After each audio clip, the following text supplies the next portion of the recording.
Ótimo dia, filhos de Deus. Nosso devocional Pedras Preciosas do Grego, autor Rick Renner.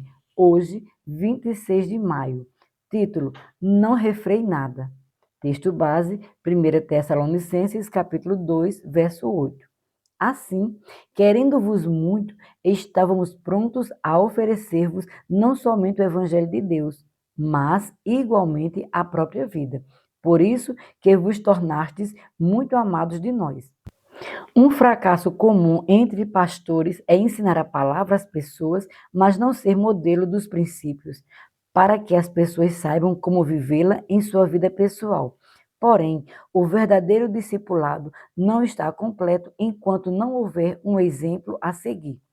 Quando as pessoas recebem a palavra somente como exercício intelectual, a cabeça delas pode se encher de conhecimento, mas esse conhecimento não se tornará viável na vida delas enquanto elas não tiverem acesso a alguém que seja um modelo da mensagem diante delas. Por exemplo, Jesus foi modelo de sua mensagem diante de seus discípulos. Ele morou com eles, andou com eles, trabalhou com eles, viajou com eles e passou com eles quase todos os minutos de 3 anos inteiros. Como resultado de trabalharem com Jesus tão intimamente, os discípulos não só receberam a mensagem de Jesus, mas também viram a maneira como ele a vivia enquanto era um modelo exemplar diante deles. Nós sabemos que ser modelo da palavra também fazia parte do estilo de ensino de Paulo. Em 1 Tessalonicenses capítulo 2, verso 8, o apóstolo escreveu: Estávamos prontos a oferecer-vos não somente o evangelho de Deus, mas igualmente a própria vida. Nessa afirmação, Paulo nos deu o princípio dinâmico e transformador da vida de que precisamos ensinar a palavra e usar nossa vida como modelo da mensagem. Certamente, Paulo ensinava publicamente e provavelmente não houve professor melhor do que ele nos tempos do Novo Testamento.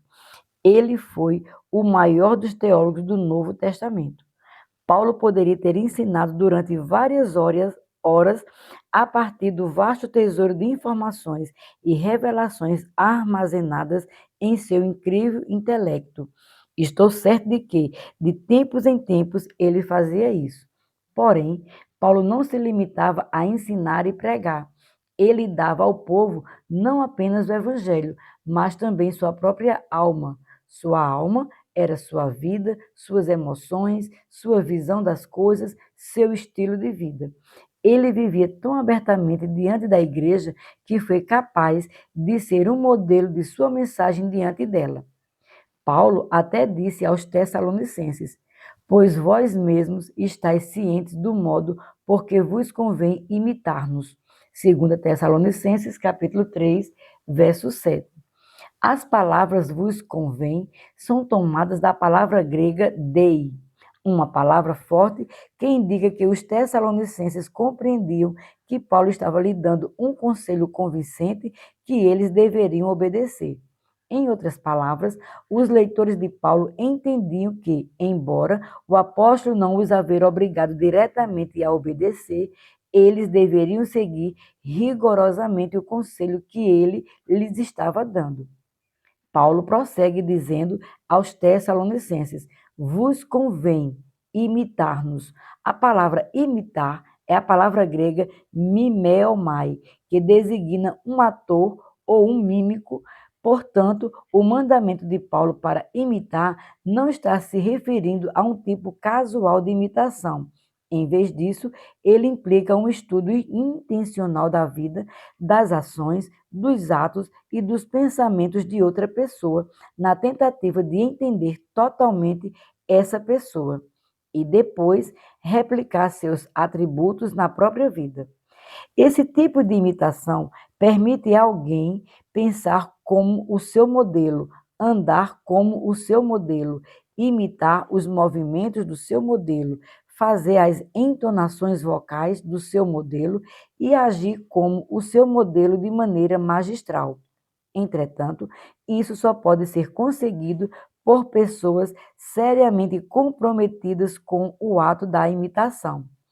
Imitar copiar fielmente e agir como outra pessoa são os resultados do verdadeiro discipulado.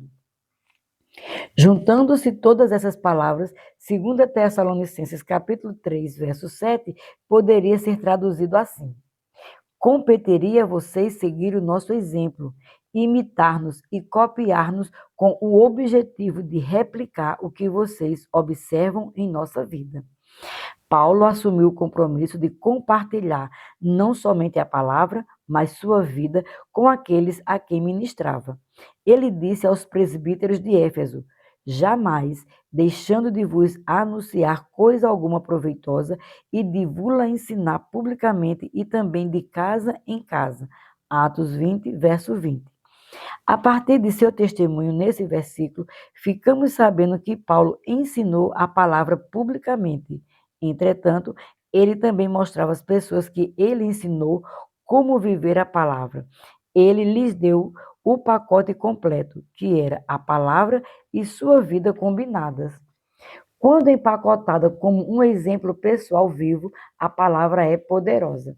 Nada é mais poderoso do que uma mensagem apoiada por uma pessoa que aplica essa mensagem em sua vida cotidiana.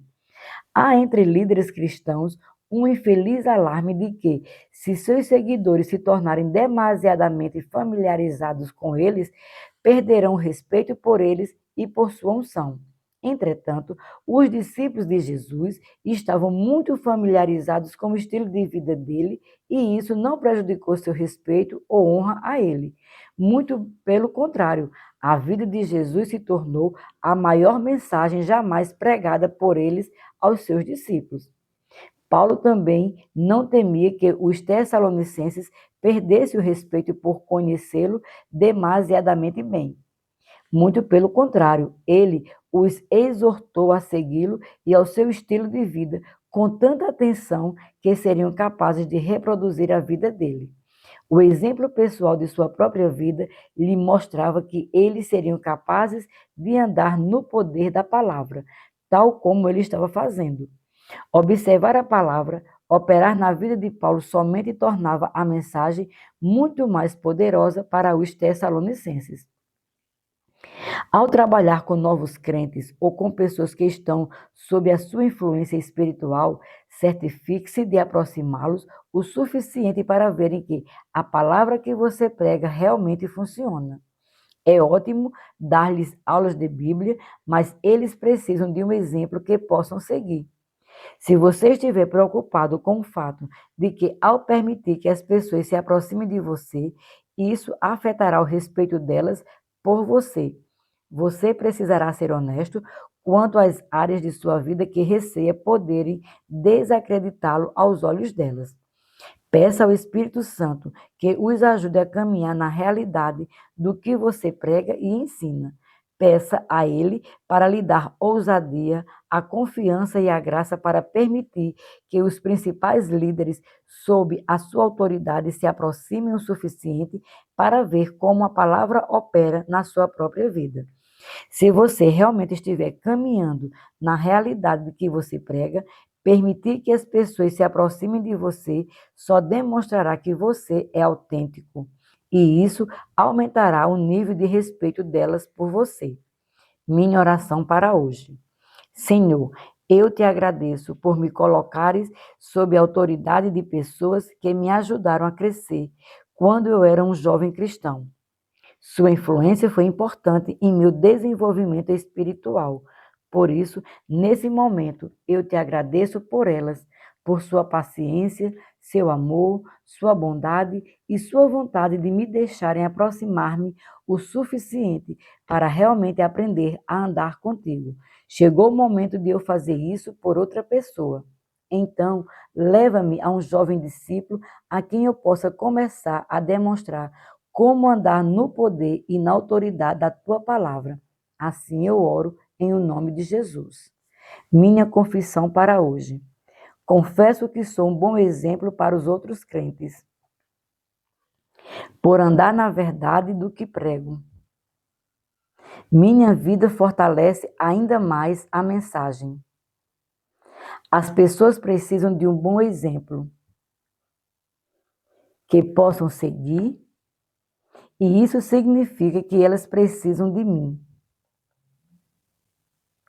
O Espírito Santo me capacita a pregar, ensinar e usar audazmente minha vida como modelo diante dos outros, com confiança e graça. Declaro isso pela fé, em nome de Jesus. Para refletir.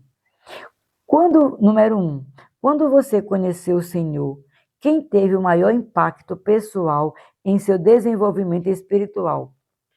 Que tipo de acesso você teve a esses indivíduos e por que a influência deles foi tão importante para o seu crescimento? 2. Há alguém que você está ajudando a lhe dar esse tipo de acesso à sua vida nesse momento?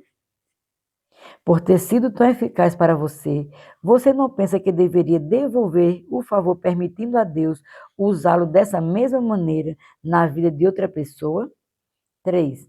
Seja honesto. Existe alguma área de sua vida da qual você tem medo que as pessoas conheçam? Essa área disfuncional faz você impedir as pessoas de se aproximarem demais de você? Sejamos abençoados na prática da palavra.